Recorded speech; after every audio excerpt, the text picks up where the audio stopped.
अवर्तपूर्यां जनितं प्रपद्ये पाण्डेशदेशे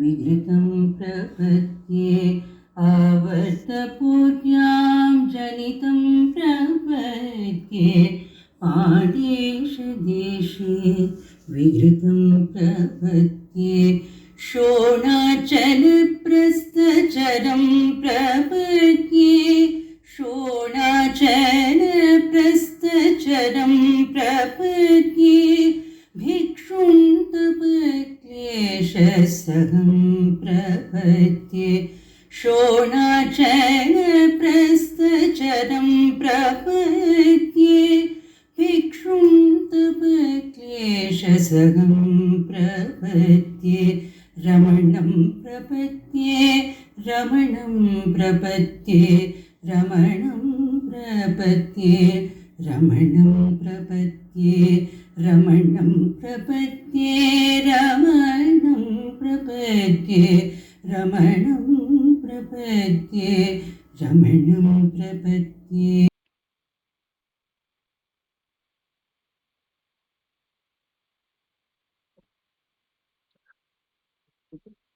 अंतर्यश बहिर्विदुततिमिरं ज्योतिर्मयं शाश्वतं स्थानं प्राप्य विराजते विनमताम् अज्ञान उन्मूलयन् पश्यन् विश्वमपीतमुल्लसति यो विश्वस्य पारे परः तस्मै श्रीरमणाय लोकगुरुवे शोकस्य हन्त्रे नमः. My humble salutations to the wonderful devotees of the Ramana Satsang group, Saket, Hyderabad. Thank you for having me. It gives me great pleasure joining all of you on this holy day. This is the day our beloved Master let this bodily presence to become even more powerful without the body, for his message was that he was not the body and we are all not the body. We are all the realized Atmans, we just don't know that. So, beloved devotees and seekers of truth, today we gather not to ponder on the physical disappearance of our beloved Bhagavan, but to celebrate his continued presence, a presence that transcends the limitations of time and space. His life was a beacon of stillness, and his grace continues to shine forth from the sacred Arunachala, the heart of his realization. Today I will again talk about his eternal presence and also briefly touch what the Atma is doing to maintain the continued living presence, to maintain his legacy. Friends, Bhagavan is the silent that speaks. We all believe that he is the incarnation of Dakshinamurti. Namaskaram, Rao Garu. So, and he came on this earth to revive the Jnana Margam, that the forgotten truth that we are all the realized Atmans, and this can be realized wherever we are in this world. We do not need to retreat to forests or give up our families, but we can be a worldly person and still practice Ramana's unique teachings wherever we are. All we have to do is to go inwards, and through the questions of who am I and whence am I, we can attain the Atman. Friends, there is no attainment, for all we have to do is realize that the ego which clouds our Atman is an illusory phantom. When we look for it, it runs away, and what remains behind is the beautiful Atman which exists in each one of us. Bhagawan Ramana came on this earth to make us all like him. He came to make us all Bhagawan Ramanas. And that is the beauty of Bhagavan's teachings. And that is why, friends, when we come to the ashram, we realize that we see people from all walks of life, from all over the world, who are quietly here meditating as one. We have over 120 countries represented quietly in Ramanashramam. When Bhagavan left his physical body, there was no great lamentation, no despair that typically follows the passing of a great spiritual master. The ashram may have momentarily seemed like a grate with the fire gone out, yet the embers of his presence continued to glow. The stillness that pervaded was the same stillness that he embodied throughout his life. It was as though he had prepared his devotees for the moment, ensuring that his departure would not be a loss but a deepening of their inner connection. He himself had declared, "I am not going away. Where can I go? I am here." This is not a statement of mere comfort, but a profound truth. The realized being does not depart. He only sheds his visible form. Bhagavan was not the body, was never the body who sat in the old hall or walked on Arunachalam. He was and is the formless awareness that pervades all. In the days and weeks after Mahasamadhi, many devotees left Tiruvannamalai overcome with a sense of loss. But slowly they began to return, overdrawn by the same silent call that had brought them to Bhagavan when he was in the body. Some formed committees to manage the ashram, some had satsangs in distant towns, and still others simply continued their silent meditation, just as Bhagavan had taught. His teachings, even not through elaborate discourses, but through silence and simple words, continued to guide thousands, if not millions. The ashram remains vibrant not because of any outward activity, but because of his continued living presence. Every morning and evening, Vedic chanting fills the air, just as before his samadhi, just as it did when he sat in the old hall. The atmosphere remains charged with grace for those who sit in the meditation before his tomb, as it is as though they are sitting before him in the old hall. The peace, the guidance, the silent transmission is still here. The living Guru. Some wondered if Bhagavan's grace would be weaker after his passing. The opposite has proved. Friends, many devotees feel his presence more powerfully now than before. Sri T.N. Krishnaswamy, a long-standing devotee, once lamented, "For people like me, everything is finished," and Bhagavan passed away. Yet, when he returned to Tiruvannamalai, to the ashram, months later he confessed, quote, "Even in the old days, there was never such peace and beauty as there is now." End of quote. This is the power of the Jnani's presence. He does not leave because he was never confined to a form. Just as the sunlight does not disappear when it is no longer seen through a window, Bhagavan's guidance continues, when often in ways more intimate than before. Many devotees, even those who had never seen him physically, like most of us, have had visions of him, dreams where he answers their deepest question, and an unmistakable sense of his guidance. Friends, We also have the holy hill Arunachala, which is there at the foothills. Where the foothills, the ashram is there. Bhagavan always declared that Arunachala was not a hill, but the Supreme itself in a physical form. This truth has been experienced more deeply since Bhagavan's Mahasamadhi.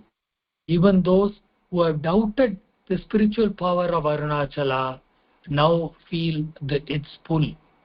Some have mystical experiences, others have themselves inexplicably drawn to it. Just as Bhagavan said, Arunachala is the heart of the world. The legend of Arunachala is a will or a wish-fulfilling presence. But those who truly understand Bhagavan's path realize that it grants the highest boon, not material success, but dissolution of desires themselves. To sit at the feet of Arunachala, to walk the sacred paths, is to be drawn into the very heart of Bhagavan's teaching, the path of self-inquiry, of turning within to discover that the eternal self has never been absent. Friends, Bhagavan's teaching is beyond time and space. Bhagavan did not promise rebirth. He did not say, I shall return. Instead, he said, I am here. Where can I go? For the jnani, there is no rebirth, no death, only the unbroken continuity of pure awareness. His greatest legacy is not in buildings or rituals, but in the path he pointed to, the direct revelation of the self. The path he left is simple: silent meditation, to make our mind one-pointed so that we can be ready for the final plunge into Atma Vichara. Self-inquiry. Bhagavan showed us the direct path by two questions, asking, who am I and whence am I? Where is this I in the body? So whenever we get thoughts, we should not give life to the thoughts. Instead, we should ask, to whom are these thoughts coming to? And then when we pay keen attention to the thoughts will start appearing. What is left behind is the clarity of the Atman. Similarly, when we ask ourselves and we, with inward attention, when we inquire and we keenly observe where is this I coming from, the imposter ego, which we think is the real I, will disappear. Bhagavan's example was the imposter who attended a wedding. Initially acted like the bride's party. Then when people started asking who he is, he acted like the bridegroom's party. Then when they also started asking, he ran away. So similarly, the ego is like that. It is a great imposter. It gives us the illusion that it is the body, it controls us, even though it cannot. For we are the true Atmans, but we don't realize it. While on Bhagavan's teachings, when we start asking, who am I, where is this I, the ego will run away like the imposter. And what is left behind is the pure Atman, where we are eternally present. The other path Bhagavan recommended. So when we say Atma Vichara is too hard for us, especially in the beginning, he said surrender to the self or surrender to God. So surrender to Arunachala, surrender to him. Then what we find is we are able to we give our highest form to God. When we give ourselves, there is nothing left behind. So then we become purely, totally connected with the self. And then what remains is the pure Atman. So these two methods, we are able to become one with the Atman. So friends, by Bhagavan is the eternal living Guru, like Lord Dakshinamurti. As you all know, Dakshinamurti, as per Arunachala Puranam, is always present in the northern foot slopes of the holy hill Arunachala. But for us, Bhagavan exists without a form in his ashram eternally. All we have to do is to turn inwards and be attentive to his eternal teachings, which is coming always. Bhagavan has said, God, Guru and Self are one and the same. Bhagavan is the living God, the living Self within us. As externally, he pushes us towards our inner Atman, where he is waiting to pull us towards our own Atman, where we'll be established in the Atma. So we'll become Atma Nishtata, and we'll be merged with our Atma. And this is the shortest path of Jnana Marga. But friends, the importance of the satsangs can never be underestimated. As you all know, I was living in America from 94 to 2022, and from 98 to we formed a Ramana Satsang group in Washington, initially with 3 members, and it has grown and grown. Now today there are over 300 families who are connected as one Bhagavan family. We are all one, we are all connected as a Bhagavan family. And that's why Mr. Lavanya Rao's contribution to forming this satsang group is enormous, for that is the biggest legacy that we can do. We realize in this external world, we all need each other to be as one. So we are not attracted by the power of Maya, the world's whatever relative success and failures cannot affect us, for we are born on this earth. The highest purpose on this earth is to attain the self. Bhagavan said the only purpose of human birth is to attain self-realization. And by all joining as a satsang group, we all stand holding each other's hands as a family, and we can understand the importance of Bhagavan's purpose on this earth, and we can attain our self, and we can enjoy each other's presence. So in satsang group, we have the combination of karma, of bhakti, meditation, of yoga, and also jnana marga. In that, we can do all forms which eventually are the lead to the realization of the self. So on this holy day, I take this opportunity to spend a few minutes with you, and I apologize for being a few minutes late because today is the Tamil New Year and I had to be entertain some visitors. Ashram is really full, so I was a little late, but I am there.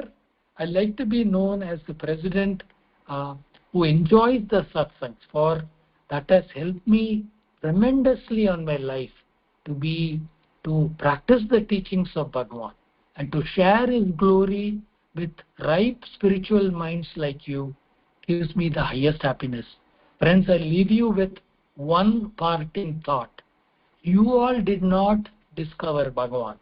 Bhagavan handpicked you himself. So you are all chosen by him for mukti. By you are like the prey in the tiger's jaw. He will never forsake you. Unless you say, Bhagavan, we don't want mukti, we like this external world, he is not going to give you. I assure you that. And I welcome each one of you to Ramanasramam anytime. I am your personal friend here, and please treat this as your second home. And thank you yet again for this wonderful service you are doing to mankind. Because Bhagavan said the highest service that he can do to the mankind is do Atma Vichara. Because that power little bit sitting in Hyderabad will be like lighting several candles.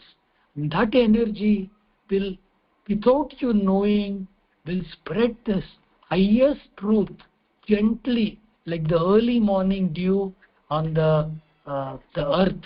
Nobody will realize it, but this Bhagavan's eternal but the most important message will spread all over the world in a most gentle way. And friends, yet again, I thank you for having me spend this wonderful day with all of you, and my humble salutations to each one of you. And Om Namo Bhagawate Sri Ramanaya. And thank you for your attention, and thank you for inviting me. Namo Ramana.